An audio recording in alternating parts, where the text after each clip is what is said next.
Hello, everyone. Thank you for joining us. Hope you guys have had a wonderful week. I know we've all been doing some crazy fun things here. Anyways, I'm Fatima. Today we have a return guest, Dr. Theresa. We're going to be talking about autoimmune. So I will now pass it on to John. Hi, everyone. Thanks for joining in again. And yeah, so we have Dr. Theresa on today. And just to give you guys a little bit of background for those that are joining us for the first time, Dr. Theresa is a certified functional medicine chiropractic physician whose life purpose is to help solve her patients' health issues through balancing their biochemistry with natural compounds, using herbs, vitamins, minerals, neurotransmitters, bioidentical hormones, chelators, binders, phytonutrients, and many, many more. She focuses on advanced testing procedures and an extensive health history to create a effective treatment plan for her patients. She was also a research scientist at a pharmaceutical company and has dealt with her own significant health challenges that only improve through natural means. And she's raised two beautiful young women and is the owner and director of Health Up Institute since 2011. She's an active lecturer and educator on many health topics, and an international speaker on iodine therapy and its vital role in our health and healing. Besides her chiropractic doctorate degree, she has a Bachelor of Science in Chemistry and a Master's of Science in Environmental and Industrial Health from the University of Michigan. And she's a lifelong learner with an open mind of combining science with energy medicine. And she's also been trained as a Reiki master teacher and yoga instructor. So let's bring on Dr. Theresa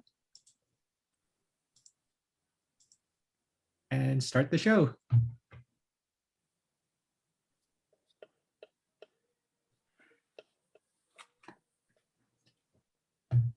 Okay, I am here. I am just getting this all connected. There just seems to be a little bit of a delay. Here we go. Yay. All right. It's always a pleasure having you, Dr. Theresa. Thank you. Always. Hi. Hi. So, Hi.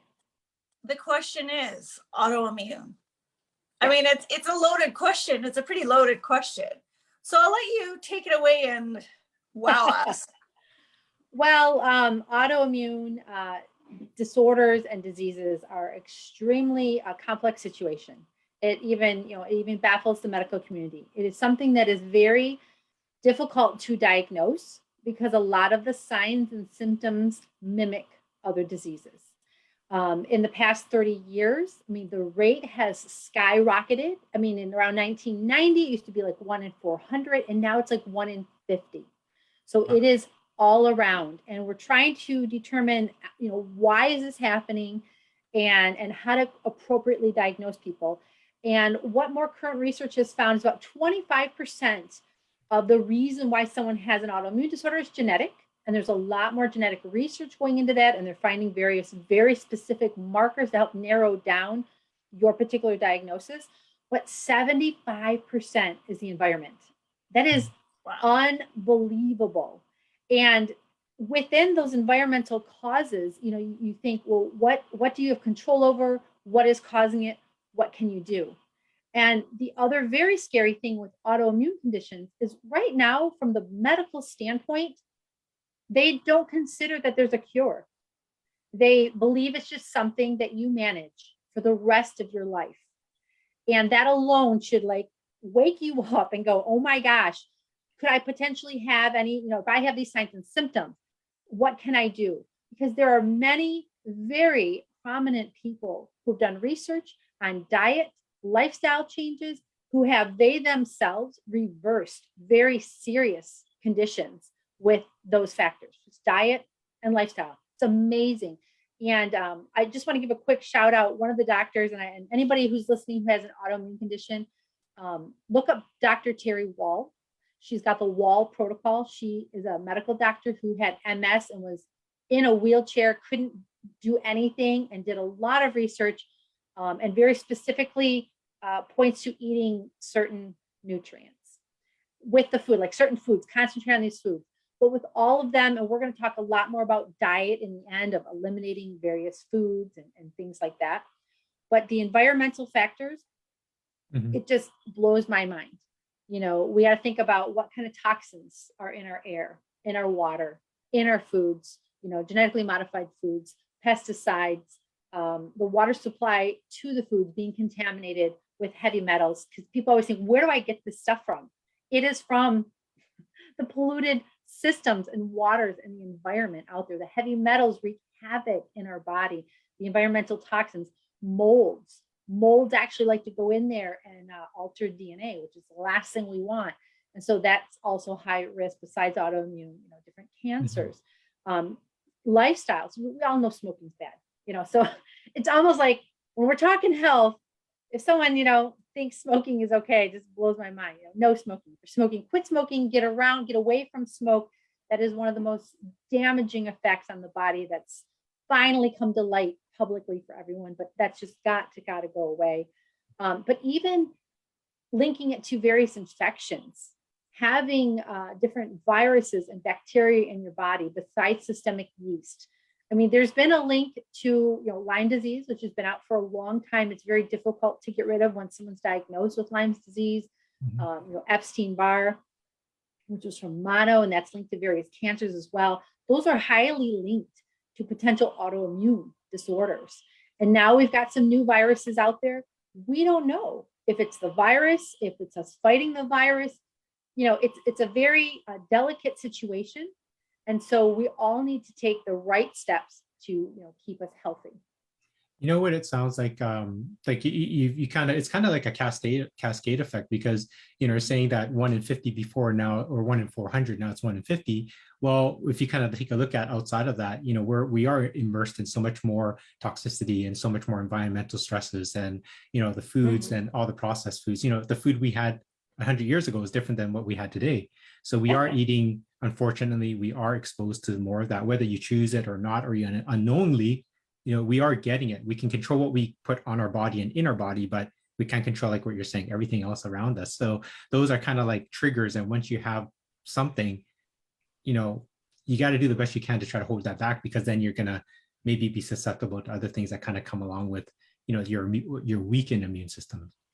Exactly. And the weakened immune system. And that's what I kind of wanted to clarify. I think, what is autoimmune? We think immune system. Doesn't our immune system help us? It helps us fight off these infections. Our immune system helps clear toxins out of our body, moves things through the lymphatic system.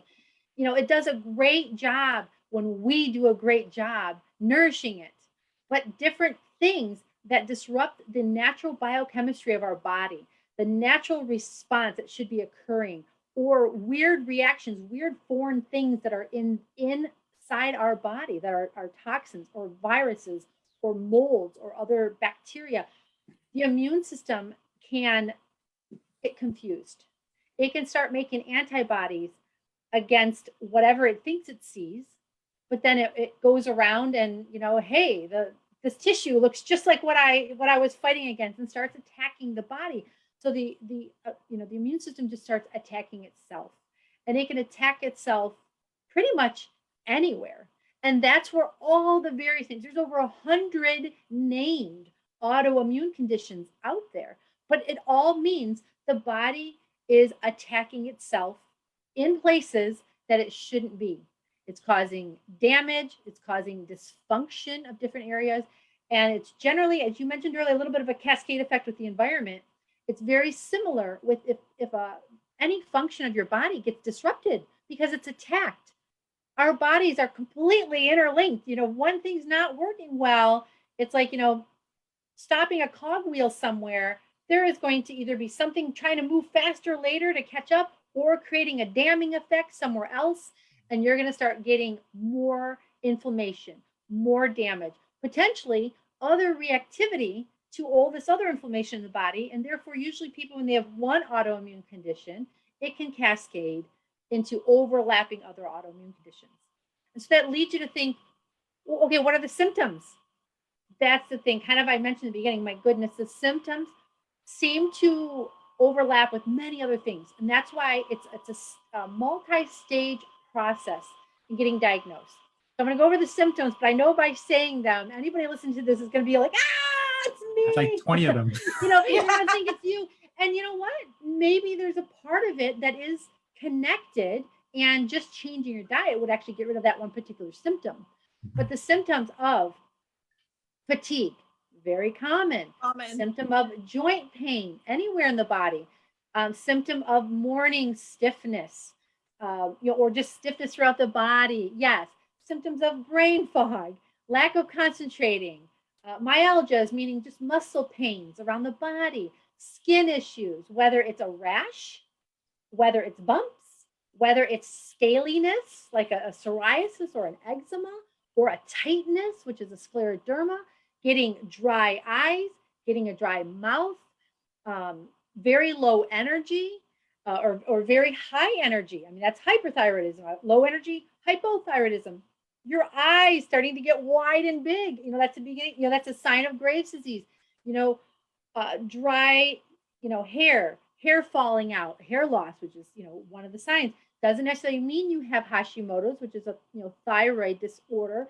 But all these things are linked together. And so that can be the challenge, because some of it just sounds like, you're just fighting something. Go sleep for a little while, and maybe you are overstressed, and maybe you do need to rest more. And key aspects of helping your doctor in the diagnosis is keeping a journal. Keep a journal of how you feel, at least for a few weeks. And it can even include anxiety and depression, all these different symptoms.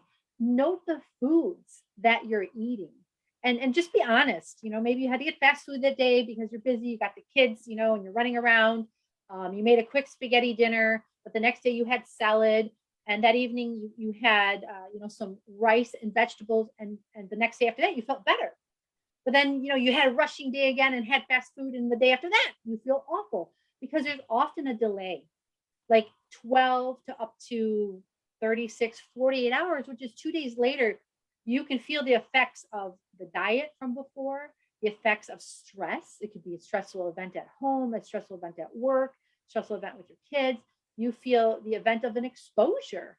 You may be somewhere, and I always think, when I'm on in traffic and there's that truck or that car with the black smoke coming everywhere, and you're like locking your windows and locking but yeah, that is actually very dangerous. So that's very carcinogenic. But little things can throw people off. So understanding your symptoms and seeing your doctor if those symptoms are disrupting your life. And the symptoms people often, and I need to mention regarding mental health, having anxiety, having depression, those are often linked to the gut, and it's linked to many other factors. But the gut is linked to your immune system.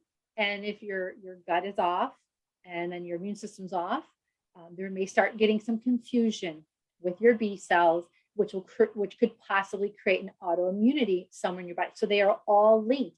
And it goes in the opposite direction. You may be this optimistic, happy person. You've got a good job, your husband, your kids, but you start feeling fatigued. Your energy starts going down. You need to sleep more. You can't attend all those activities anymore. You don't feel like cooking anymore, and then your mood starts going down because you're depressed. You can't be active. Now you're getting sad. And now you might start arguing with a spouse or your kids because you're not doing what you used to do. And actually it all started because of Hashimoto's, low thyroid.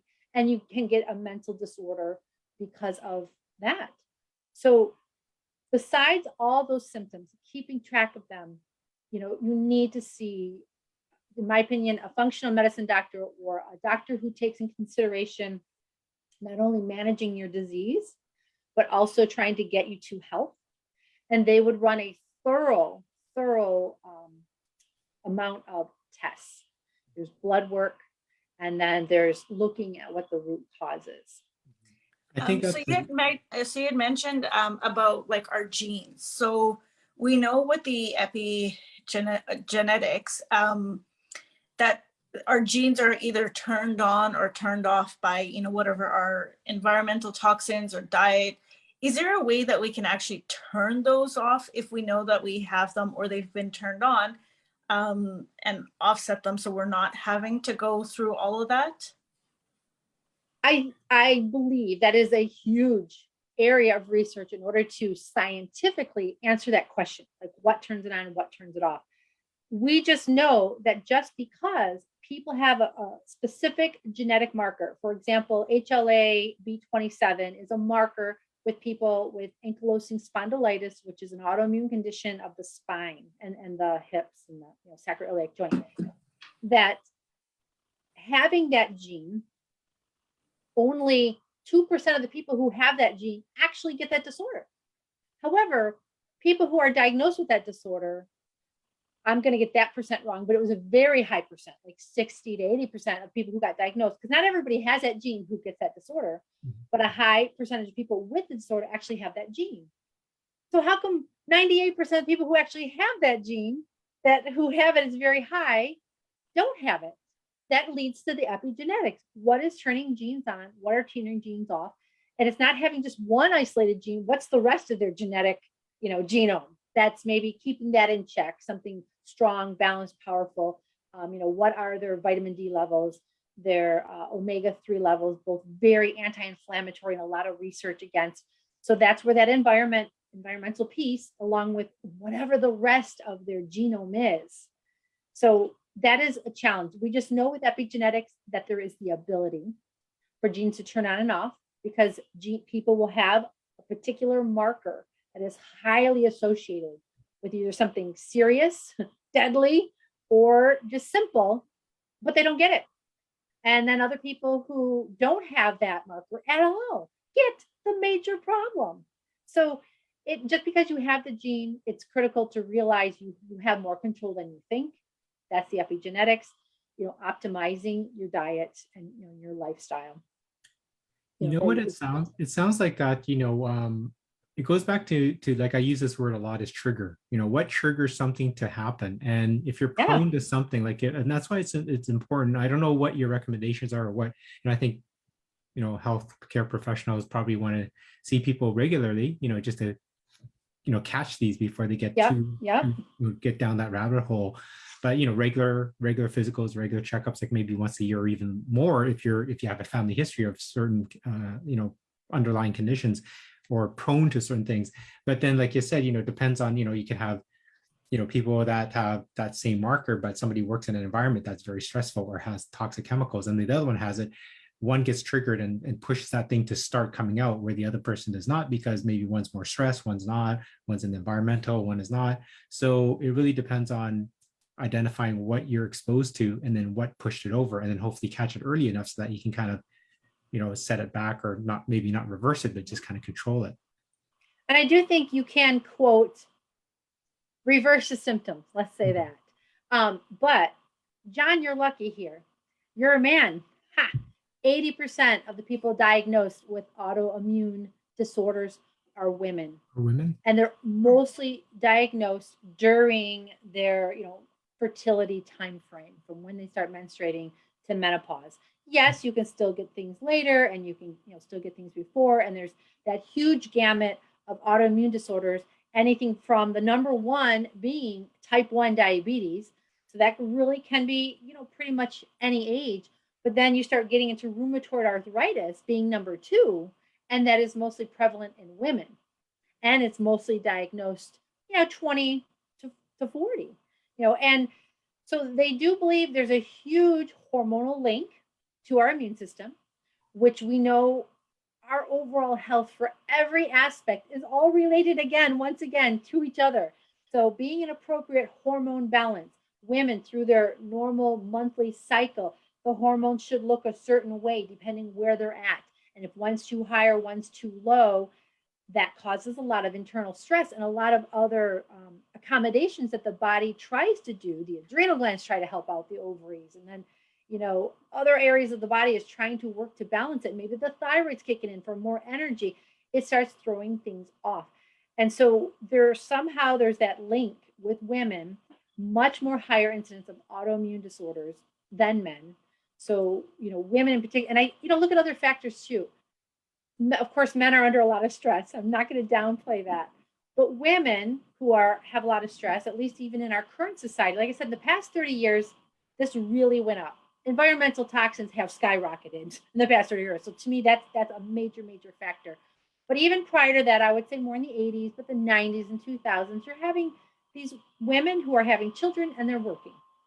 So it's a double whammy. And men are working, but men have always been working. And hopefully a lot of them come home and they help out, stuff like that. But it really affects women not getting their sleep. They come home, they try to help with the kids, or they're with the kids, or their work, and their estrogen fluctuations. It's just, I wouldn't want to say the perfect storm, but it's an added mess of increased stress, not getting enough sleep, increased outside stressors, along with their hormonal fluctuations, which then again can get all thrown off, and it adds to that probability of potentially having an autoimmune disorder. It kind of, not saying that it makes sense, but women go through a monthly hormonal change, right? They get affected much more regularly throughout their lives than men. Men kind of, we get to the midlife crisis, I guess you call it, but it kind of does this. Then we peak and then we kind of go down. But women is like this every 30 or absolutely. So I think in terms of, and then if you get hit at the wrong time while you're in, it's kind of like the perfect storm. Like you're in the bad place every month, or every month you're going to go through something and you know it. But then if you have anything else that kind of compiles on it, then it's kind of like it moves that needle forward, and it keeps moving forward. And then what eventually kind of, is the dam that breaks, right? I mean, overall, you think about it, we have much more rapidly changing biochemistry on a daily basis. Yes, hormones will help regulate that. So as a man in general, yes, there's changes throughout life, but it's a slow change, slow up and slow down. Your body reacts to that, where women, they have such rapid changing in their cells. I mean, we're not getting into the whole fertility reproductive issue, but I mean, just the uterine cells, the ovarian cells, the breast tissue, all making changes every single day until it peaks. And then they make changes every single day until the end. That it is a very challenging process. I think the whole body is constantly adapting to these hormonal changes. So that means changes in nutritional needs. You actually need more B vitamins at different parts of your cycle. You can have inflammatory issues because of different prostaglandins and things. And, certain oils actually help better in the first half of a woman's cycle versus the second half, meaning the oil profile, the omega-3, 6-9 ratio. So, I mean, it gets really vastly complicated when there's issues because of this change. So all that, I just want to keep it focused back on autoimmune, is one of the key reasons, or that women are much more susceptible to autoimmune. Yeah, that's quite a bit of information there, and it's a lot to think about. And you actually just took my question right out of my mouth before I could even ask it about the hormones, because like you were saying, our hormones are so all over the place that one little stressor will throw us off and will shift us so far beyond. And it's quite interesting to see how everything in our body is interconnected, even though we don't realize it, but everything is so interconnected. Absolutely. And just deficiencies in different micronutrients can cause a lot of problems and stress within the body. We forget that the whole body on a daily basis, we understand it's a caloric need. We need calories. If we don't have calories, everybody's got a basal metabolic rate, 1,200 to 1,500 or whatever. And if you don't achieve that, you're going to lose weight, even though people might want to lose weight, but it will, because you're not getting that caloric need. Well, within all of that, we have a daily nutrient need. Besides protein, fat, and carbs, you need so much iron per day. You need so much different B vitamins every single day. You need so much iodine every day. Selenium every day. You have to have all these factors. And a lot of times the nutrients being out of balance can cause some significant issues. And that's part of when you're trying to get diagnosed or trying to determine what's wrong with you. You're going to go get blood work done. You're going to get your basic blood work, of course, your CBC, your CMP. You get a full thyroid panel. You want to get a full iron panel, which specifically including ferritin being a protein that stores iron. Many women have low ferritin, but you want to see, we do find high, and especially in men, high ferritin is very irritating to the body. And it can be linked, not just out of range, because that range is huge, but out of a normal, healthy range, linked to autoimmune, linked to different cancers. Then you want to look at C-reactive protein as an inflammatory marker. Sedimentation rates, something called ANA. It's an anti-nuclear antibody, but it's for a lot of autoimmune issues, but really specific to lupus and even RA. It's attacking the nuclear particles. It's crazy. All women mostly, but men too, get your thyroid antibodies checked. That is often overlooked. They'll get basic thyroid hormones looked at and they'll be in range. So it gets dismissed. Mhm. I've got many women who have normal TSH as a main marker and normal thyroid hormones, but yet their antibodies are out of range. And some are on the low end out of range and some are awful, but they were never looked at. And that is Hashimoto's. You don't have to wait until your thyroid hormone levels crash. If you're creating antibodies, as we mentioned, autoimmune, it means the body's attacking itself. It's going to create damage. It's going to create dysfunction, scar tissue. You want to stop that. You don't want to ruin that. Rheumatoid factor is another one to look at. And there's a lot of different immunoglobulins that can be looked at. That is like step 2. Once you look at those basic ones and you have these symptoms, your rheumatologist or your functional medicine doctor will say, all right, let's peel back and we're going to start looking more specifically.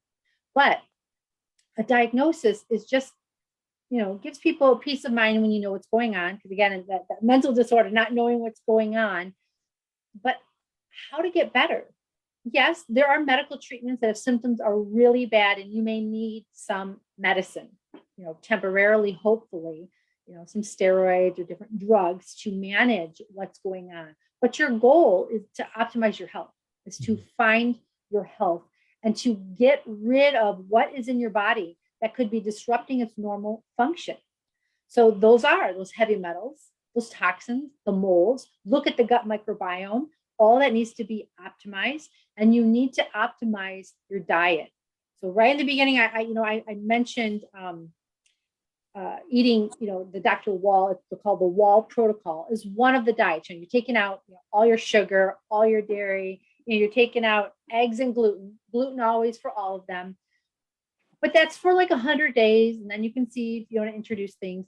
But it's all the different diets out there are pretty much a form of paleo. So people understand paleo, which is taking out grains, taking out beans, some take out dairy. They are restrictive to help you heal. They want to take out any factors that can create inflammation. And it doesn't mean that all foods forever and ever need to be taken away.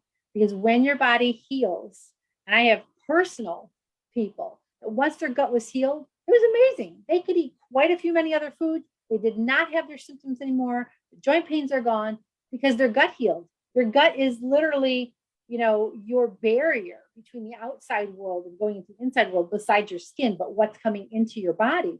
And if that's nice and strong, a heck of a lot of stuff can move through there and it won't give you any problem.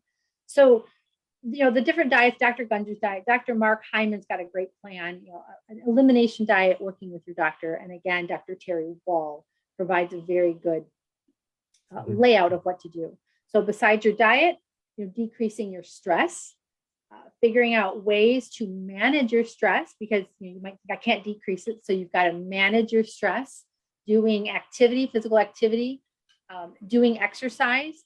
Now, I know we're almost up for time, but I got to make a note when you hear exercise, people need to take that with a grain of salt, because what is your capability? You don't want to do exercise that stresses your body too much. You need activity, you need movement. If you've got the ability to exercise more, great. But in the time of having all those symptoms, being fatigued, being exhausted, you would create an inflammatory state by over-exercising and hence holding back your recovery. So it's something you really, really need to, take care of. And of course, get your sleep, get your vitamin D levels checked, get your vitamin B12 levels checked. And they've shown taking at least 1,000 milligrams of fish oil every day. So there's a big study, 2,000 IU of vitamin D and 1,000 milligrams of fish oil is statistically significant, lowers your risk of autoimmune. And when you already have it, it can help lower your symptoms. So I just had to throw that out there. Wow, that's like amazing. I mean, we could keep going, John. I think we could keep going. We need to point out there that Dr. Theresa has pointed out a lot of many things that if you are if you're already suffering from autoimmune, or if you think you are, get checked out. Everything that we're talking about is just information, and it's for you to make sure that you check with your health care provider, because we're here not to diagnose or to recommend anything or say that whatever we're talking about is going to reverse or cure anything. So really make sure that we just have to put it out there for you to check with your healthcare provider for any kind of changes or modifications into what you're doing. Absolutely. All right. Okay. So, I'm sure we could have another session on autoimmune. And there's a lot of topics that came out of that. So I'm pretty sure we'll have some more conversations. But on the 14th of April, we've got Sue Ward coming back. She's talking about liver health. Then on the 20th, we've got Dr. Theresa coming back talking about weight balancing. And we are, John, I believe we're at day 73 or 74 of our gratitude. Gratitude. So it's 70, I think it's 73. Yeah, so it's already Wow. day 73 of Gratitude 1000.